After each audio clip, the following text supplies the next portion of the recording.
All right, collaboration video this week between Quist and I, so check out our call and response jam.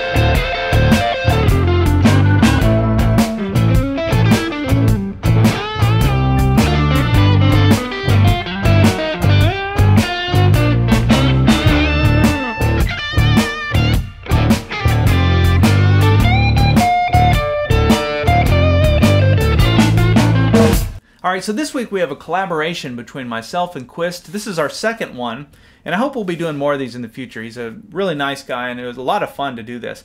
So if you're not familiar with Quist, he does these amazing jam tracks or backing tracks, and he has a huge catalog on YouTube.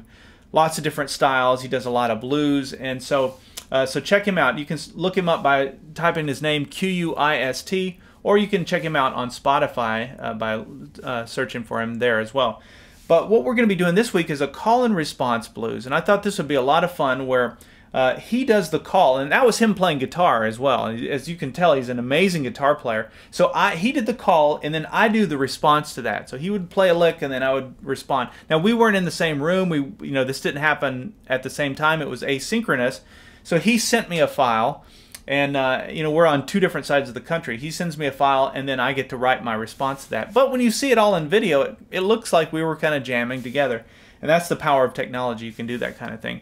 But call and response is a real-world scenario that happens at a lot of jams where one musician will lay down a call, and then they'll look to you to respond to that. And there's a little bit of a formula for it. You want to stay in the same vein as what they were doing and try and respond in the same language. I guess that's probably the best way to look at it. So we're going to be talking about that as we go through this week's lesson.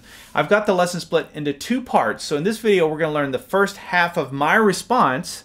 So those first two chunks. If you want to learn the second half of my response, as well as get the tablature for everything we're going to be talking about, and the MP3 jam track that Quist wrote that you can jam over, you can get those things by going to activemelody.com, go to the weekly lessons page, and do a search for EP392. All right, so this week I'm playing through my 1990 Fender Stratocaster, US Standard. I got this back for Christmas when it was brand new, and I remember the price being about $650, which, that was the price then for a new US Strat. Now they're they're about double that now, which is amazing. But anyway, I love this guitar. It's all stock. I've never done anything to it, and I still play on it quite a bit, and it just plays great. I kind of just know the neck very well. All right, so this song we're going to be playing is a blues jam in the key of D, and so your 1 chord is a D, your 4 chord is a G, and your 5 chord is an A. But everything we're going to be playing is really just minor pentatonic scale. Even the stuff that Quist was doing, if you listen to it, most of that was minor pentatonic scale. I heard the blue note thrown in a few spots, and there's a few spots where we'll talk about playing over the chord changes as we switch to the 5 chord and back to the 4 chord.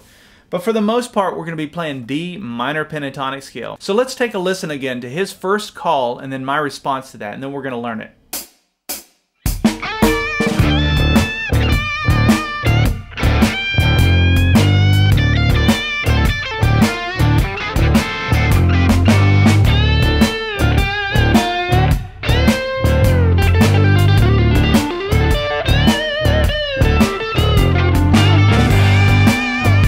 Alright, so he came right out of the gate with a classic Albert King style lick, pattern 2 of the minor pentatonic scale for D,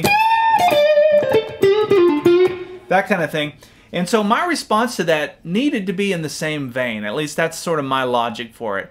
If you listen to the jam track, they're all 5 chords. It's like a D5, a G5. So I could play major or minor, but since he started off with a minor pentatonic scale, I'm going to do the same kind of thing. Now, it doesn't mean I have to mirror his licks exactly. That is one way to do a call and response. But what I did was sort of a version of that. But feel free to put your own signature on your response. That's actually sort of expected. It doesn't mean that in a call and response that you have to copy exactly. It just means you need to stay in the same sort of vein. So I played, which is the same lick actually. You know, basically it's just an octave lower. He's up here, I'm here. So I'm in pattern 4 of the minor pentatonic scale for D. I have all of the patterns in the blues lead course, which you can get as an Active Melody premium member. You'd have access to that. But anyway, the lick that I played goes. So that's a full bend on the 8th fret 2nd string, and then a release and a pull off. So you're kind of pulling off as you release. It happens quickly, and it doesn't have to be super defined. But then I go to that 8th fret 2nd string without the bend and hold that note. And so the last note there is the 6th fret 2nd string. So the first part of my response was. And then I come to this Eric Clapton style lick that goes. Really cool. You know, it reminds me of the Journeyman era. I had this on my brain because I just did a video on my top 5 influences on Tuesday. You can check that out on YouTube if you go to Active Melody YouTube channel. Depending on where you're watching this, I always like to plug that stuff. But anyway, I had it on the brain, and so I wanted to show you this lick because it's such a powerful lick, and it's really not that hard to play. So we're going to start here on the 10th fret 2nd string. Now that is a bend, and that's a bend and a half. So we're actually going up to the 13th fret 2nd string, and that's the note we're trying to hit. You know, Clapton is known for these massive bends. And so I'm just using, these are 10 gauge strings, so this is nothing special in terms of setup. You're just going to have to work it. Now if you're on an acoustic guitar, well, just forget it. But on electric guitar, you can do this. Just put a little muscle into it. So bend it up and release it, and then so that's we're going to go back and forth between the 8th fret and the 10th fret on the 2nd string, and then a hammer-on pull-off. So we go 8, 10, 8, 10, 8, and then I do a hammer-on again with my ring finger to the 10th fret 3rd string. And then we go back to the 8th fret 2nd string. Now, if you're wondering where we are here, we're playing D minor pentatonic scale, but this would be pattern 5. This isn't a pattern that I play a lot in, but pattern 5 is right here. And then right on the other side of pattern 5 is pattern 1, the one that we probably all know the best. Kind of our home base, or at least that's mine. So in the key of D, your home base or your root fret would be that 10th fret. So we're starting here in pattern 5, and then we're going to shift into pattern 1. So all together then from the start of that lick, we have that much of it. And then watch this. Now I'm going to slide. I'm going to match that note by sliding up to the 12th fret 3rd string. And when I do that, I'm sliding into pattern 1. So I just went from pattern 5 into pattern 1. Now that I'm in pattern 1, I can do all my pattern 1 licks. So it's a kind of a cool way to get from one pattern to the other here. And you should always be thinking about that as you're playing a lead, is where are my points that I could shift into another pattern. So I know in pattern 5, I can slide right here and be in pattern 1. They're like little hallways to get you to the next pattern. And so I'll try and call those out as I come across them. Okay. Once we're in here, then I play this. So once we come to that 12th fret 3rd string, then watch this. So it's 10 on the 3rd, and then I'm going to play the 12th fret 4th string, and then I'm going to collapse that ring finger and play the 12th fret 3rd string, both in the same fret. Back to the 12th fret 4th string. Alright, so after I slide to the 12th fret 3rd string, we're going to do a pull off, hammer on, so, and then pick. Alright? So all together, that whole lick then goes. Alright? Now there's more to it. We're going to do that. So that is just the typical kind of Chuck Berry style lick. So that's where I'm barring the first 2 strings on the 10th fret, and then I do a full bend on the 12th fret 3rd string. So it's 3, and then 2, 1, 2. And then we're going to go do a full bend here on the 13th fret 2nd string. And that's trying to match that note. Now, if you want the most classic Eric Clapton lick that he's used through his entire career, going back from the John Mayall and the Blues Breakers all the way up to, you know, present day, that is it. I've heard him use that lick through his entire career. So you're going to bend that up. Now, I didn't throw in that note in this particular solo. I did not come to this note, which would be that 10th fret 1st string. But that's the lick that he uses all the time.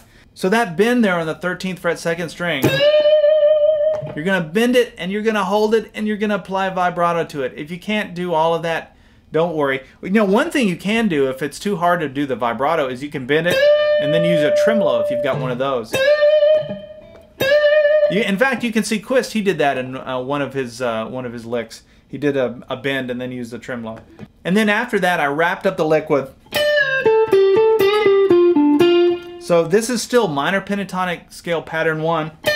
There's a release there, so that's that 10th or 13th fret 2nd string.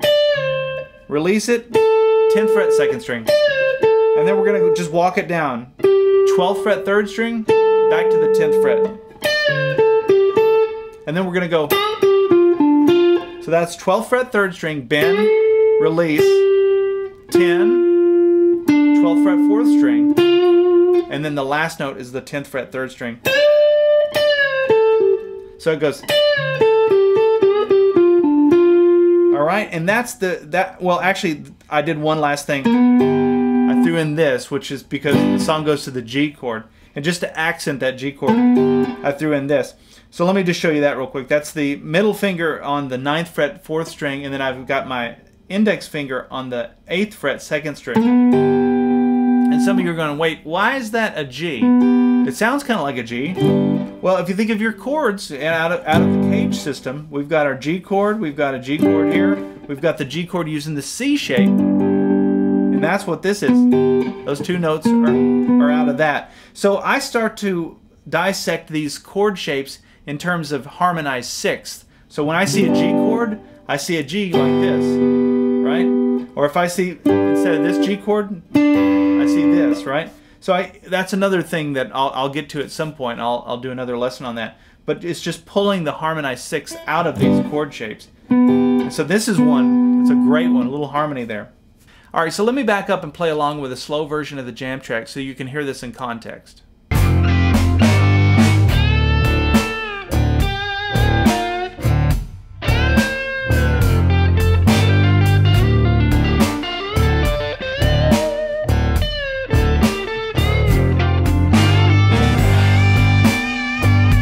Alright, so moving on in the call and response. Let's hear what Quist says next, and then my response to that.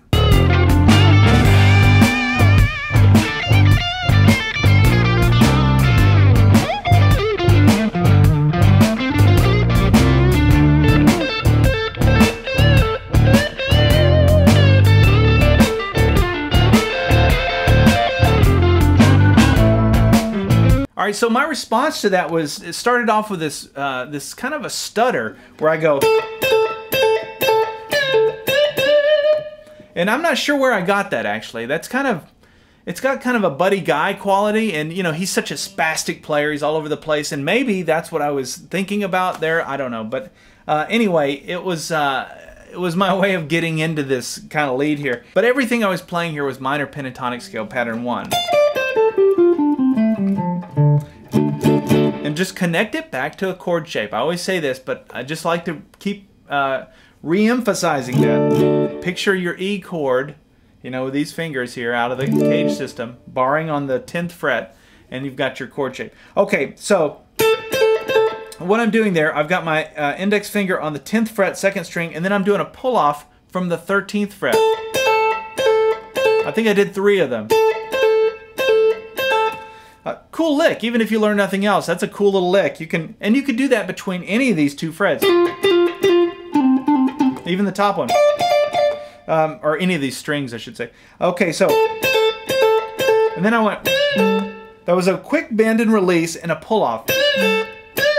That's the bend is on the 13th fret 2nd string, bend, release, and then we're pulling off again to that 10th fret 2nd string. Okay, so from the beginning of that lick,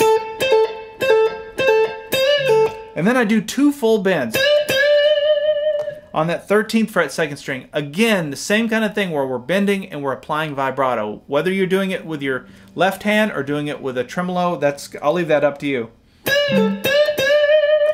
And then I went, so there's another release where I'm releasing from the 13th fret 2nd string to the 10th fret 2nd string. And then we go into this series of triplets. This will make it a little easier from a timing perspective. I love this lick, or these licks I should say, because it's just so fun to play and it's really not that difficult. We're going back to Chuck Berry, back to the basics here with this lick, the one we've already done, bending on the 10th or 12th fret 3rd string and then barring the first 2 on the 10th fret. And then we're going to do, actually that's how I did it. So it's a pull off between the 13th fret and the 10th fret on the 2nd string, and then a hammer on with your middle finger to the 12th fret 3rd string. And then you're going to pick with an upstroke to the 10th fret 2nd string. So let's back it up. From the beginning of that we have, and then we're going to go same technique, but now we're just pulling off between the 12th fret and the 10th fret on the 3rd string, and another hammer on to the 12th fret 4th string, another upstroke to that note, which would be the 10th fret 3rd string. All right, from the beginning of that part. Okay, let's take it back from the beginning of this whole second little lead break here. We have.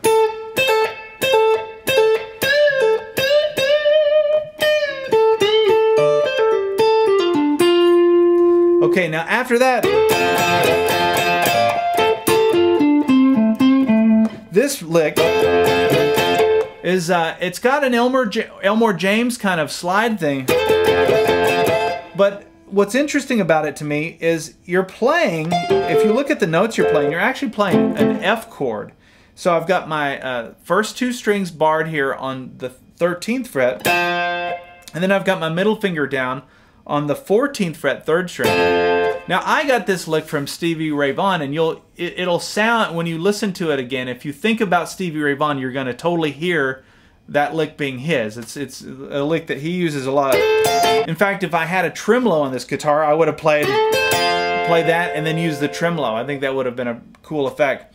But what you're playing here, if you look at the notes, yes, it is an F chord, those 3 notes together, but those notes are also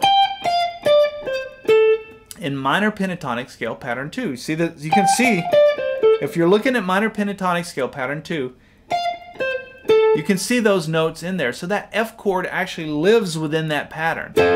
And so you can always remember that if you like that kind of, you know, call it Elmore James, call it Stevie Ray Vaughan, but that kind of vibe, you can see how you can easily find it by going into pattern 2 there of your minor pentatonic scale. It's a lick I don't use that often, but for some reason I kept hearing kind of a Stevie Ray, Albert King kind of vibe from the stuff Quist was doing, so it kind of put me in that mindset, and it reminded me of licks that I wouldn't normally go to. So there were triplets, and I think I did 2 of them. 1, 2.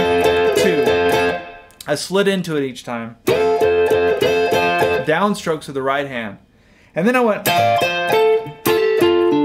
So this is a really cool lick. This is another one that you can add to your arsenal. We're going to keep the bar there on the 13th fret, strings 1 and 2. And I'm going to do a hammer on to the 15th fret 2nd string. Play that again, and then middle finger goes back down on the 14th fret 3rd string. So altogether, that's your lick. That is a powerful lick because it also lives within pattern 2 of minor pentatonic. So now anytime you're playing minor pentatonic scale pattern 2, you've got that and you've got that as well. Okay. And then I went, so I came from that, pattern 2, back into pattern 1. I'm barring the first 3 strings now, but I'm playing strings 2 and 3. I'm doing a hammer on to the 12th fret 3rd string. and then my ring finger goes down on the 12th fret 4th string. So all together you have,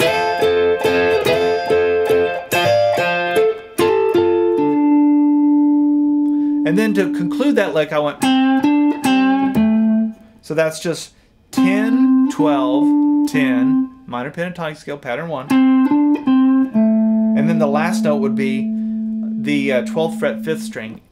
When you're going to the 5 chord, you can remember, here's another little takeaway for you, when you're in pattern 1 of the minor pentatonic scale, when the song goes to the 5 chord, whatever you're doing in your lead, doesn't matter, you can wrap it up by playing this note. Just remember where that is in position, because that note is your 5 chord. In fact, another little add-on to that, if you play it with your ring finger, your other fingers can fall in place to play that. That would be like the C7 chord shape. If we were playing up here, just playing the middle 4 strings, that would be your 5 chord. So you could play that, and then you can end on your 5 chord. Just remember that. Alright, so I'm going to back up now and play all of my second response here with a slow version of the jam track so that you can put everything in context. And that's going to wrap up this part 1 video. If you'd like to join us in part 2, I would encourage you to check out Premium Membership. It's super affordable, and you have the entire catalog of all of the lessons I've done for 10 years. So you have lots and lots of lessons that are in-depth like this. You'll get the jam tracks and the tablature and all the videos and everything you need to be able to learn how to improvise in this style. Alright, so that's going to wrap up this part 1 video. I hope you've enjoyed this. I'll see you in part 2.